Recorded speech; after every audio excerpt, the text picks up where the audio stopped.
Sheriff Jeff Dirksey here. I'm here to talk about reports last week of ICE or Border Patrol in the Valley. First, let's just talk about the facts of this. They were here. They were in Kern County in the Bakersfield area. It was Border Patrol, and they were doing some sort of a sweep. I do not have any details on that beyond what has previously been reported in the media. Not my county, I don't know. But they were there. That is confirmed. There were also subsequently multiple reports that they have been up and down the valley, to include here in Stanislaus County. To the best of our knowledge, those are completely false. We have no knowledge of ICE or Border Patrol being here in Stanislaus County last week or this week or at any time in recent history. Local law enforcement enforces California state law and then either any city or county ordinances as appropriate. None of us are federal law enforcement officers. We do not enforce federal law in any way. That could be IRS tax code, that could be drug laws, it could be gun laws, it could be immigration. We are not federal agents. We do not have the legal authority to enforce federal law, period. In the state of California, we are governed by SB 54, Senate Bill 54, which was passed several years ago, and it governs how California law enforcement officers and deputies can enforce laws around immigration. It specifically prohibits us from interacting with ICE or Border Patrol and detaining or arresting someone around their immigration status. Simply put, under California law, we are not allowed to enforce immigration law, period. Many people do not seem to realize this, and there have been comments across the spectrum. Some people think that any interaction with ICE or Border Patrol should not be allowed. Some people think that it's horrible that we do not enforce immigration law. The truth is, we follow California law because that is what we are bound to do. Many people have said you are sworn to uphold the Constitution, and I'll tell you, we do that every day under California state law because that is the law that we enforce. We do not enforce federal laws. Many people don't like SB 54. If you don't like SB 54, reach out to your state legislators. They are the ones responsible for passing it, and the governor signs it into law. Law enforcement does not make or pass laws. Some people feel that what we are allowed to do under SB 54 is still too much. Again, reach out to your state legislators and talk to them about it. We don't make laws.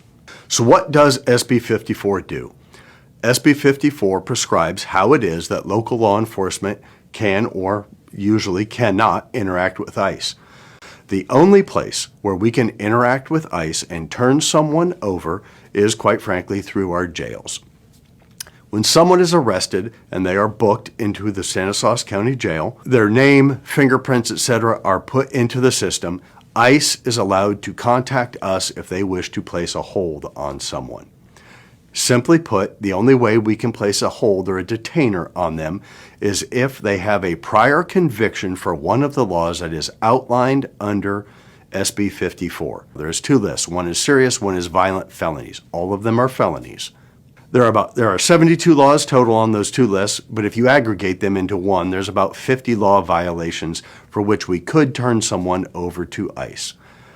Murder, rape, robbery top both lists. That's why if you take those 72 and combine them, there's about 50.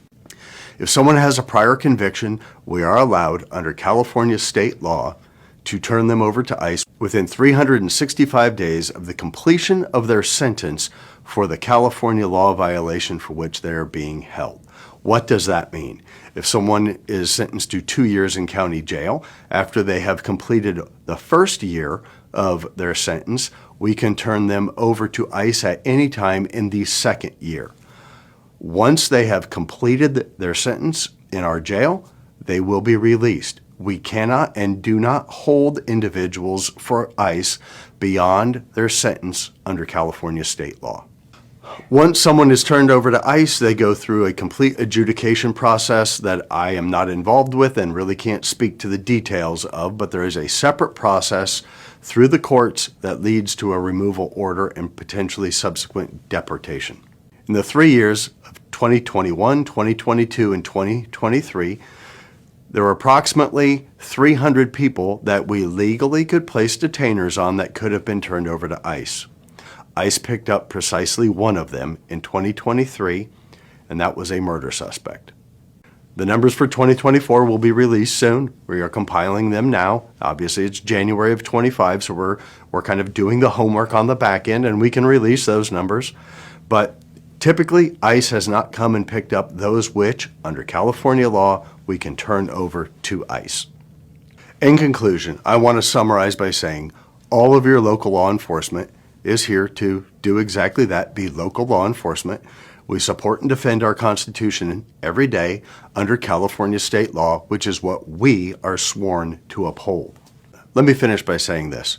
Virtually everyone in our community has an opinion on this topic. And quite frankly, I respect those opinions. Some people think that any interaction with them, even under California law, is too much. And some people think that it's clearly not enough. What I would encourage you all to do is educate yourself as to what the laws actually are, what they allow and what they don't allow, and who has authority for what. And again, that means enforcing state law or federal law, because it has major impacts on who does what for our community. And that's the key thing that we have to remember. We all live here in Stanislaus County. We are one community, and your local law enforcement is here for everyone in this community. Thanks.